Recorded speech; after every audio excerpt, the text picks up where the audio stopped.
नमस्कार दोस्तों, SRH कहानियाँ में आप सभी का बहुत बहुत स्वागत है। आज की कहानी का शीर्षक है भगवान विष्णु का स्वप्न। एक बार भगवान नारायण अपने वैकुंठ लोक में सोए हुए थे। स्वप्न में वे क्या देखते हैं कि करोड़ों चंद्रमाओं की कांति वाले त्रिशूल डमरूधारी स्वर्णाभरण भूषित सुरेंद्र वंदित अणिमादि सिद्धि सेवित त्रिलोचन भगवान शिव प्रेम और आनंदातिरेक से उन्मत्त होकर उनके सामने नृत्य कर रहे हैं। उन्हें देखकर भगवान विष्णु हर्ष से गदगद हो गए, सहसा शैया पर उठकर बैठ गए और कुछ देर तक ध्यानस्थ बैठे रहे। उन्हें इस प्रकार बैठे देखकर श्री लक्ष्मी जी उनसे पूछने लगी कि भगवान, आपके इस प्रकार उठ बैठने का क्या कारण है? भगवान ने कुछ देर तक उनके इस प्रश्न का कोई उत्तर नहीं दिया और आनंद में निमग्न हुए चुपचाप बैठे रहे। अंत में कुछ स्वस्थ होने पर वे गदगद कंठ से इस प्रकार बोले, हे देवी, मैंने अभी स्वप्न में भगवान श्री महेश्वर का दर्शन किया है। उनकी छवि ऐसी अपूर्व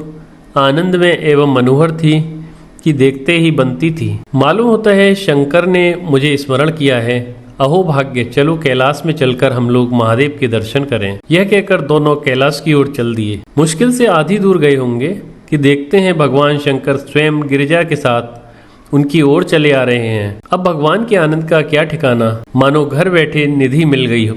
पास आते ही दोनों परस्पर बड़े प्रेम से मिले, मानो प्रेम और आनंद का समुद्र उमड़ पड़ा। एक दूसरे को देखकर दोनों के नेत्रों से आनंद अश्रु बहने लगे और शरीर पुलकायमान हो गया। दोनों ही एक दूसरे से लिपटे हुए कुछ देर मूकवत खड़े रहे। प्रश्नोत्तर होने पर मालूम हुआ कि शंकर जी को भी रात्रि में इसी प्रकार का स्वप्न हुआ कि मानो विष्णु भगवान को वे उसी रूप में देख रहे हैं जिस रूप में वे अब उनके सामने खड़े थे।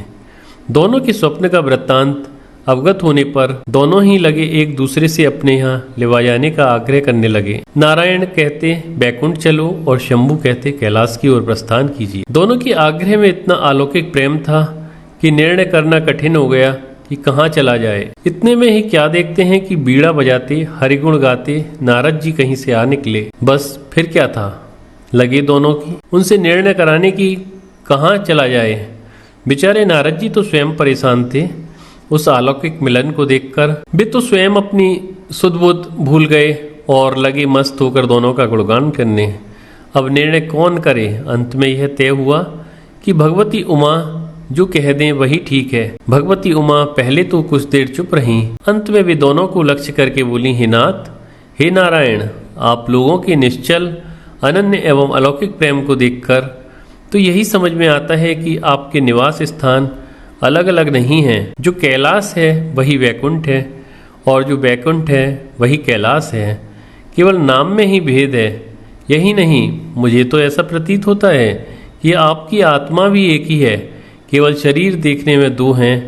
और मुझे तो यह भी स्पष्ट दिखने लगा है कि आपकी भार्याएं भी एक ही हैं, दो नहीं। जो मैं हूँ वही श्री लक्ष्मी हैं और जो श्री लक्ष्मी हैं वही मैं हूँ। केवल इतना ही नहीं, मेरी तो अब यह दृढ़ धारणा हो गई है कि आप लोगों में से एक के प्रति जो द्वेष करता है वह मानो दूसरे के प्रति ही करता है।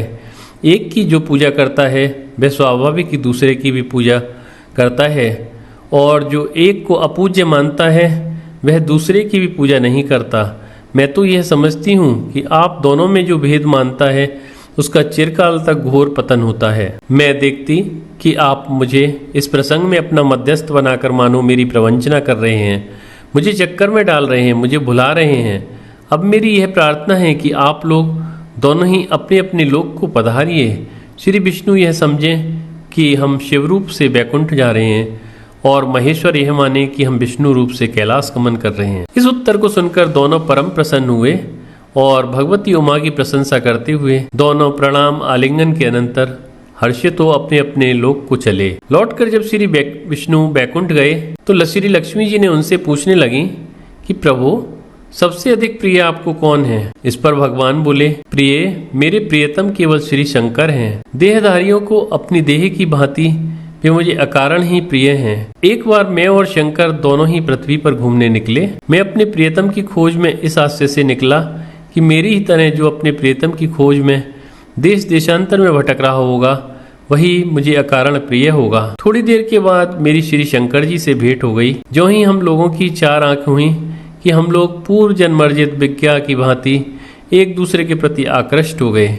वास्तव में मैं ही जनार्दन हूँ और मैं ही महादेव हूँ। अलग अलग दो घड़ों में रखे हुए जल की भांति मुझ में और उनमें कोई अंतर नहीं है। शंकर जी के अतिरिक्त शिव की अर्चना करने वाला शिव भक्त भी मुझे अत्यंत प्रिय है।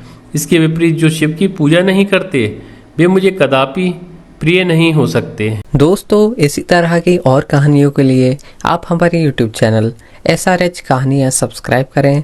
वीडियो देखने के लिए आप सभी को बहुत बहुत धन्यवाद।